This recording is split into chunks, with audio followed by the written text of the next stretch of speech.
दोस्तों, हर हर महादेव। स्वागत है आप सभी का एक बार फिर से। मेरे देवाधिदेव महादेव आप व आपके परिवार पर अपनी कृपा दृष्टि सदा सर्वदा बनाए रखें।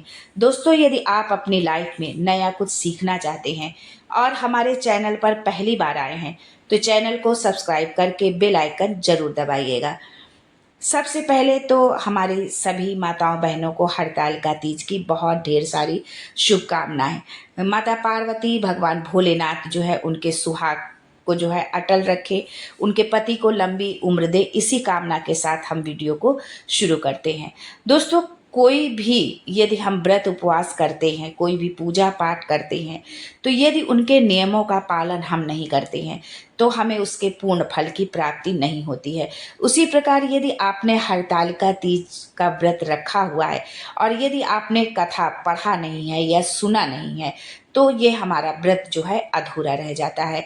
यदि आपके घर में कोई पंडित पुरोहित पूजा कराने आते हैं तो उनसे आप कथा को जरूर सुने, और यदि मान लीजिए कोई नहीं आता, आप स्वयं भी करते हैं तो कुछ बुरा नहीं है, आप स्वयं भी इस कथा को पढ़ सकते हैं। और यदि मान लो पढ़ आप नहीं सकते हैं तो आप इस वीडियो के माध्यम से इस कथा को सुन सकते हैं, जिससे कि आपका व्रत जो है पूर्ण हो और भगवान भोलेनाथ माता पार्वती का जो है आशीर्वाद आपको प्राप्त हो।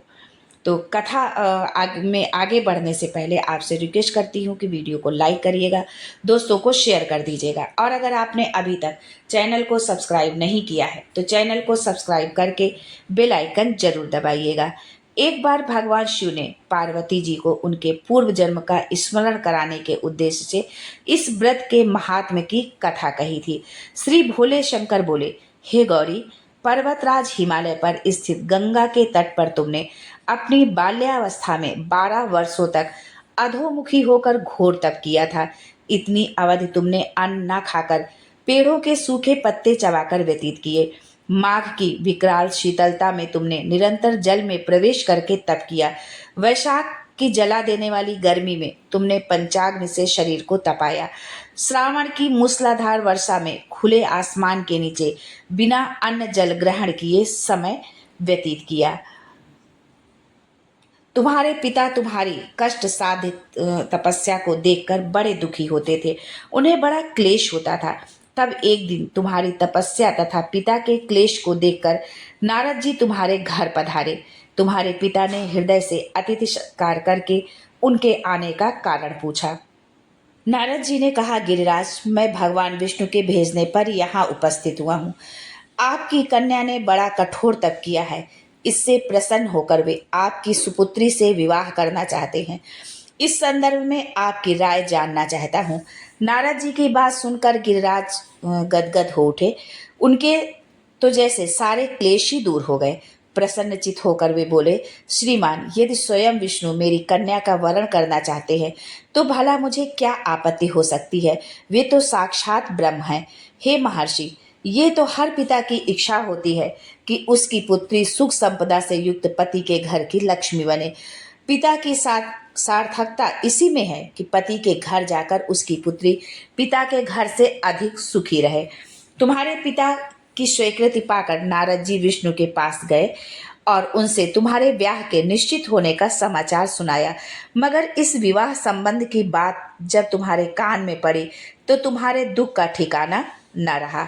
तुम्हारी एक सखी ने तुम्हारी इस मानसिक दशा को समझ लिया और उसने तुमसे उस विक्षिप्तता का कारण जानना चाहा। तब तुमने बताया, मैंने सच्चे हृदय से भगवान शिव शंकर का वरण किया है, किंतु मेरे पिता ने मेरा विवाह विष्णु जी से निश्चित कर दिया। मैं विचित्र धर्म संकट में हूँ, अब क्या करूँ? प्राण छोड़ देने के अतिरिक्त अब कोई भी उपाय शेष नहीं बचा है। तुम्हारी सखी बड़ी ही समझदार और सूझबूझ वाली थी। उसने कहा, सखी, प्राण त्यागने का इसमें कारण ही क्या है? संकट के मौके पर धैर्य से काम लेना चाहिए। नारी के जीवन की सार्थकता इसी में है कि पति रूप में हृदय से जिसे एक बार स्वीकार कर लिया, जीवन पर्यंत उसी से निर्वाह करे। सच्ची आस्था और एक निष्ठा के समक्ष तो ईश्वर को भी समर्पण करना पड़ता है। मैं तुम्हें घनघोर जंगल में ले चलती हूँ, जो साधना स्थली भी हो और जहाँ तुम्हारे पिता तुम्हें खोज भी ना पाए। वहाँ तुम साधना में लीन हो जाना। मुझे विश्वास है ईश्वर अवश्य ही तुम्हारी सहायता करेंगे। तुमने ऐसा ही किया। तुम्हारे पिता तुम्हें घर पर न पाकर बड़े दुखी तथा चिंतित हुए। वे सोचने लगे कि तुम जाने कहाँ चली गई। मैं विष्णु जी से उसका विवाह करने का प्रण कर चुका हूँ। यदि भगवान विष्णु बारात लेकर आ गए और कन्या घर पर न हुई तो बड़ा अपमान होगा। मैं तो कहीं मुंह दिखाने के योग्य भी नहीं रहूंगा। यही सब सोचकर गिरिराज ने जोर शोर से तुम्हारी खोज शुरू कर दी। इधर तुम्हारी खोज होती रही और उधर तुम अपनी सखी के साथ नदी के तट पर एक गुफा में मेरी आराधना में लीन थी। भाद्रपद शुक्ल तृतीया को हस्त नक्षत्र था। उस दिन तुमने रेत के शिवलिंग का निर्माण करके व्रत किया। रात भर मेरी स्तुति के गीत गाकर जागी। तुम्हारी इस कष्ट साध्य तपस्या के प्रभाव से मेरा आसन डोलने लगा। मेरी समाधि टूट गई। मैं तुरंत तुम्हारे समक्ष जा पहुंचा और तुम्हारी तपस्या से प्रसन्न होकर तुमसे वर मांगने के लिए कहा।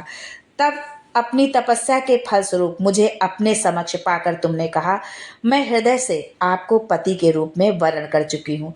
यदि आप सचमुच मेरी तपस्या से प्रसन्न होकर आप यहाँ पधारे हैं तो मुझे अपनी अर्धांगिनी के रूप में स्वीकार कर लीजिए। तब मैं तथास्तु कहकर कैलाश पर्वत पर लौट आया। प्रातः होते ही तुमने पूजा की समस्त सामग्री को नदी में प्रवाहित करके अपनी सहेली सहित व्रत का पारण किया।